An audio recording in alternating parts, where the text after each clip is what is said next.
Bonjour à tous et bienvenue dans la correction de l'exercice 15 du matandrier de l'Avent.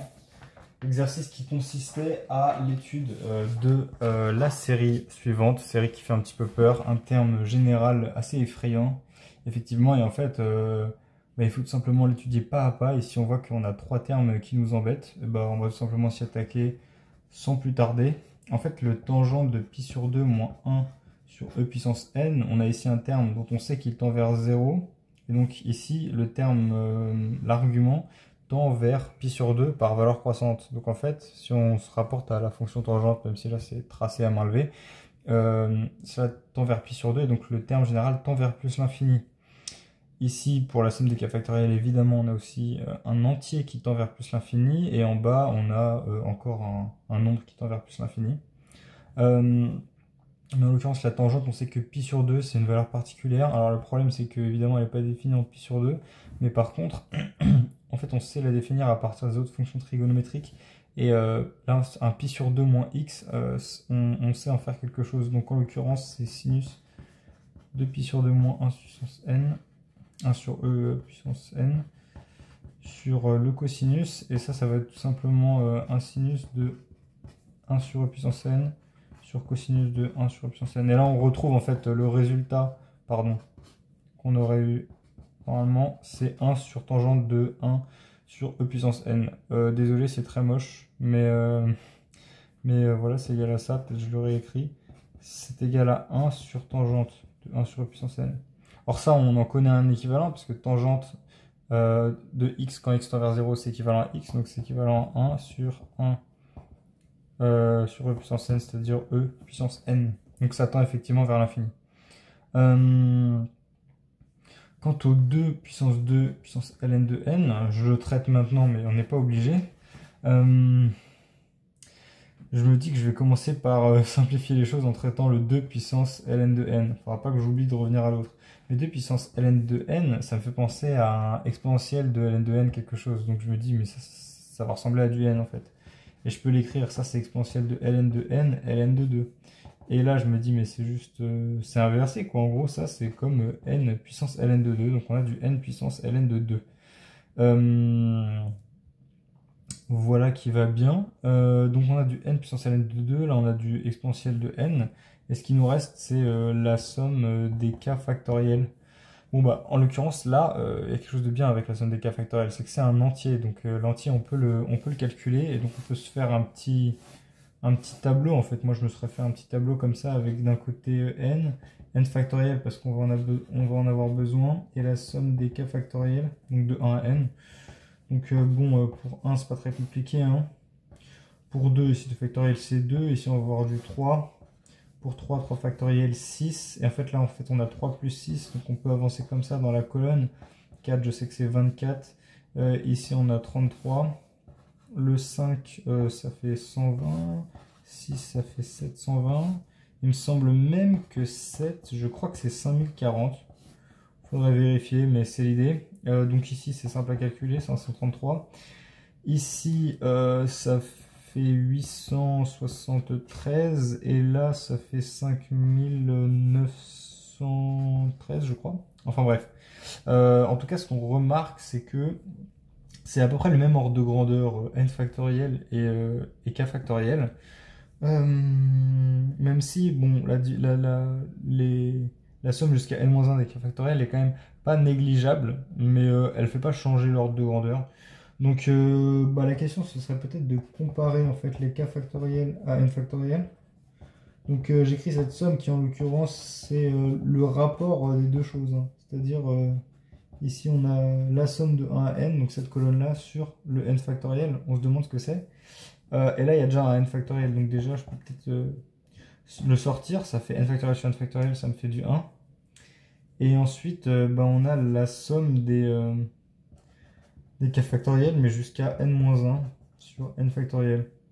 Donc ça, si on voulait le majorer brutalement, en fait, on prendrait le premier terme.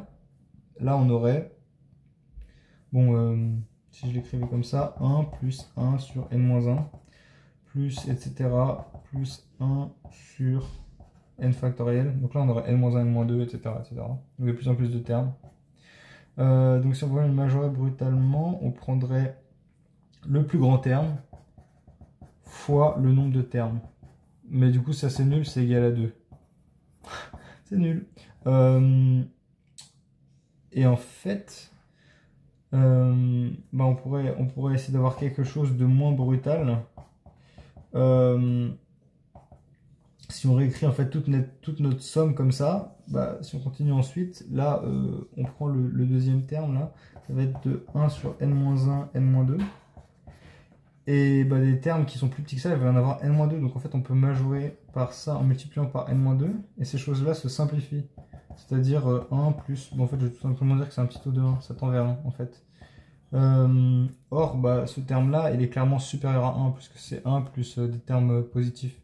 Donc, on n'a que la somme des k factoriels sur n factoriel.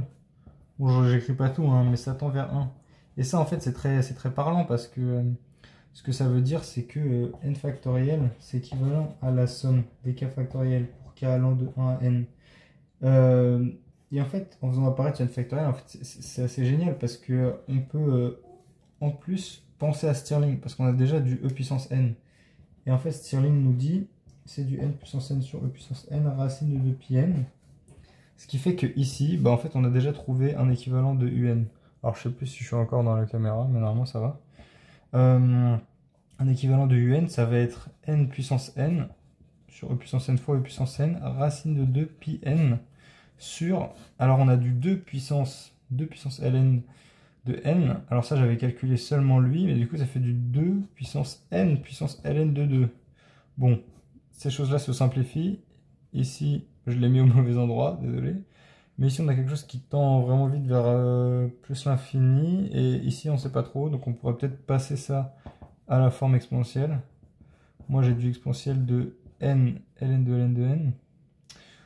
Plus, bah, il y a un racine de n qui passe ici, qui passe par là. Donc, ça fait un demi de n de n. Et ici, on va avoir un moins quelque chose. Donc ça, c'est exponentielle de n puissance quelque chose, ln de 2. Enfin, n, pardon, ln de 2, non, pas quelque chose. Voilà. Et tout ça, c'est fois racine de pi. Bon, je laisse là. Et maintenant, la question, bah, c'est qu'est-ce qui se passe? Et en l'occurrence, bah, c'est le n de ln de n qui va l'emporter. Parce que n puissance ln de 2, en fait, ln de 2, c'est inférieur à 1, c'est à peu près égal à 0,69. Tandis que là, en fait, on peut se dire que si on avait eu du ln de 3, et ben en fait, ce serait ce n-là qui est plus grand qui l'aurait sans doute emporté. Mais en l'occurrence, c'est pas le cas. Et c'est dommage, hein, toutes les séries ne convergent pas. Ça, on aimerait bien faire en sorte qu'on ait, par exemple, je pourrais avoir un fois n puissance gamma qui... Je voudrais que ça... Qu'est-ce que je voudrais que ça fasse pour que 1 sur n gamma soit un petit taux de un?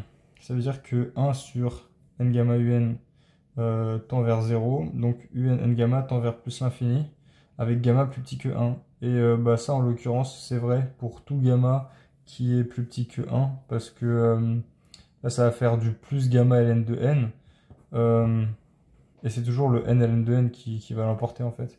Donc... je vais mettre gamma inférieur à 1. Donc un est un...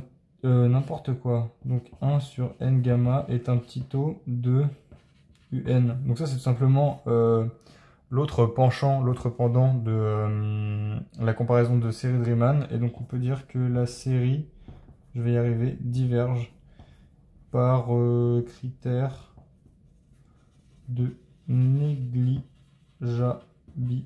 Et voilà qui conclut.